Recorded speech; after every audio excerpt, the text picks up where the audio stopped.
الحمد لله الذي خلق كل شيء زوجين وفطرهما على سجيتين على حدتين ليتقوى بعضهم من بعض في عبادة خالق الكونين.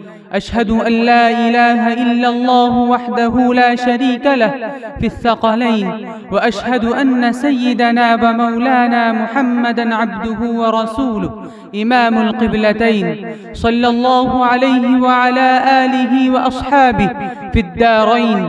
أما بعد، فيا معشر الإخوان، اعلموا أن الله تعالى جعل من وظائف حياة الرجال رفع المؤنة عن الأهل والإنفاق على العيال، وجعل من وظائف حياة المرأة تسكين قلوب الرجال وتوليد أولادهم وتربية أطفالهم وحفظ متاعهم في بيوتهم وانصرام حبائج البيوت لهم واختصاص ذواتهن بالعصمة والعفة لأزواجهن.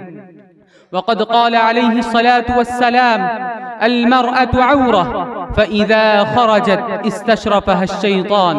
وعن أم سلمة رضي الله تعالى عنها قالت: كنت عند رسول الله صلى الله عليه وسلم وعنده ميمونة، فأقبل ابن أم مكتوم، وذلك بعد أن أمرنا بالحجاب، فدخل علينا فقال: احتجبا منه. فقلنا: يا رسول الله، أليس هو أعمى لا يبصرنا ولا يعرفنا؟ قال: أفعميا وإن أنتما لستما تبصرانه. أعوذ بالله من الشيطان الرجيم. وقرن في بيوتكن ولا تبرجن تبرج الجاهلية الأولى. بارك الله لنا ولكم في القرآن العظيم، ونفعنا وإياكم بالآيات والذكر الحكيم، إنه تعالى جواد كريم ملك بر رؤوف رحيم. الحمد لله نحمده ونستعينه ونستغفره ونؤمن به ونتوكل عليه، ونعوذ بالله من شرور أنفسنا ومن سيئات أعمالنا. من يهد الله فلا مضل له، ومن يضلله فلا هادي له. ونشهد أن لا إله إلا الله وحده لا شريك له، ونشهد أن سيدنا ومولانا محمدًا عبده ورسوله الذي أرسل بالحق بشيرا ونذيرا. إن الله وملائكته يصلون على النبي، يا أيها الذين آمنوا صلوا عليه وسلموا تسليما.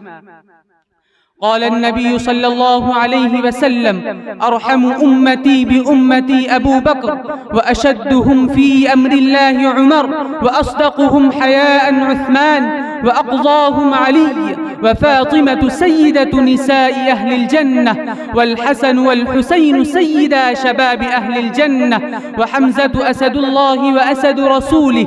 اللهم اغفر للعباس وولده مغفرة ظاهرة وباطنة لا تغادر ذنبا. الله الله في أصحابي لا تتخذوهم غرضا من بعدي، فمن أحبهم فبحبي أحبهم، ومن أبغضهم فببغضي أبغضهم، وخير القرون قرني، ثم الذين يلونهم ثم الذين يلونهم. اللهم أعز الإسلام والمسلمين بالإمام العادل ذي القوة القاهرة والسلطة الظاهرة على الكفرة الباغية، واغفر اللهم لجميع المؤمنين والمؤمنات والمسلمين والمسلمات الأحياء منهم والأموات برحمتك يا أرحم الراحمين. الحمد لله رب العالمين.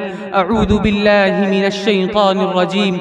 إن الله يأمر بالعدل والإحسان وإيتاء ذي القربى، وينهى عن الفحشاء والمنكر والبغي، يعظكم لعلكم تذكرون. اذكروا الله يذكركم، وادعوه يستجب لكم، ولذكر الله تعالى أعلى وأولى وأعز وأجل وأتم وأهم وأكبر.